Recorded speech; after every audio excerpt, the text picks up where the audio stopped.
The Queen and other royals will arrive in France today for the start of D-Day commemorations. Yeah. Veterans have also made the trip to mark the 70th anniversary. For many, it could well be their last visit. Well, Richard Gaisford is in France for us on Pegasus Bridge. An especially significant point, Richard. Yes, the Allied forces knew, Susanna, that they had to take Pegasus Bridge to make the entire D-Day operation work. British paratroopers did that in the earliest hours of D-Day.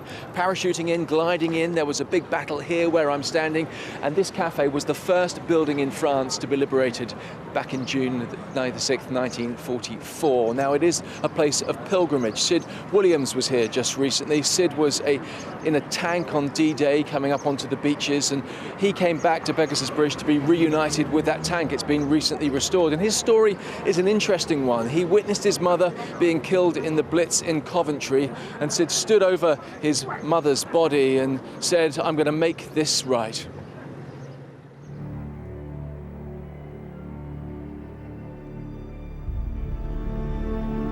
You know what you say, you know, you get your own back. It was always in my mind, and that's what made me join up.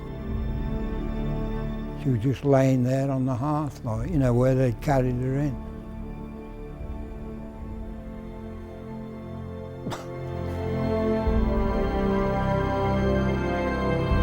The TLCs, that's the tank landing craft, when they were taking us in, we got so far and the tide must have been coming in. You could just see the tops of the mines. Well, the TLCs couldn't get in there because they had blown themselves up, like, you know. Everybody in the tank, they all got periscopes, could see everything. And you look up and down the beach, it's just explosions and smoke and bodies and everything's going off. Well, it's mayhem. It was absolute hell.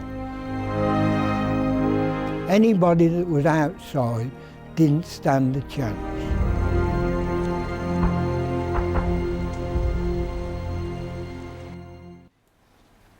Well, lots of emotion there, lots of emotion in the studio as well, because D-Day veteran Sid Williams is with us now, as well as his granddaughter Heather, who was welling up there too, and his great-grandchildren William and Doug. Good to see all of you this morning. So you didn't really speak, did you, to your grandchildren and great-grandchildren about your experiences until recently? Why did you not? Well, I didn't think I was old enough. That's the only reason, I suppose. If they'd have asked, I'd have... which they're not old enough yet to think about it. So that's the reason. You know, if anybody asks, well, you tell them. But as you can see, they're young. They wouldn't probably remember it anyway. So, it's extraordinary listening to you tell the tale, Sid, about why you wanted to join up and what you went through with your mum as well. That's right. I suppose, is it for you, it's poignant this time of year because you can remember, and you can remember your friends and colleagues. Remember, it comes back, doesn't it? You can remember everything. Yeah, well, about my mother, you know, she was in next door, as I say, and my story is, do you believe you've got a guardian? I do, yeah. Well, I think so, because something told me, not told me, but in my mind, to go and visit a friend. And that's when it happened. That's when the bomb came down. Aye.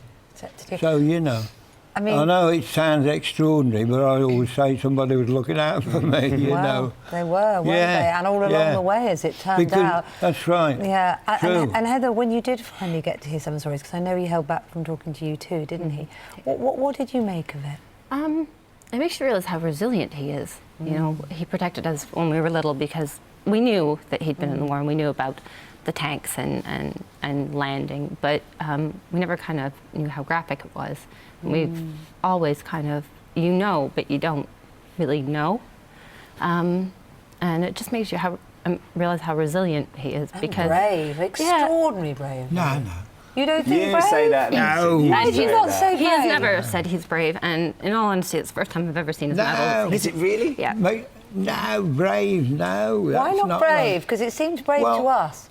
No, but there's that many people there. Because you know, I mean, and you're trained to do a job, aren't you? And You just got on with it. I mean, you had to. you're not brave. You do what you've learnt and what you're told to do. We're going to have to agree We to think disagree you're on that. brave. That's the We problem. think you're you are. brave, This is a model of the tank that you were in, of Yeah. course. And your great grandchildren on the end there, William and Doug, I know have been eyeing up the tank enviously. William, what do you make of your great granddad and what he did? Well, I feel very proud of him because he survived the war and not so many people survived and still walk today. Yeah. And what's he like as a great granddad as well? Well, he's very nice and very kind. Oh, and do you like hearing the stories? Yeah, they're like extraordinary adventures, aren't they, if you weren't actually there? Because I'm a fan about history and that. Oh, You are love your you? history too, where you've got some Yeah. living history on the sofa next to you and he's in your family. Thank you so much for coming in and sharing your story with us. well, that's good. We think you're very brave and we're going to have to And we keep arguing thank about you. that. We thank you for you No. and your brother, I know, was there, and there's everyone.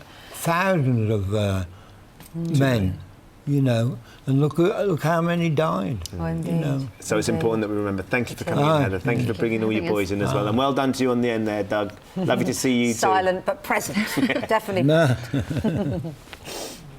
Fantastic stories to hear. And true bravery, 26 minutes past 7.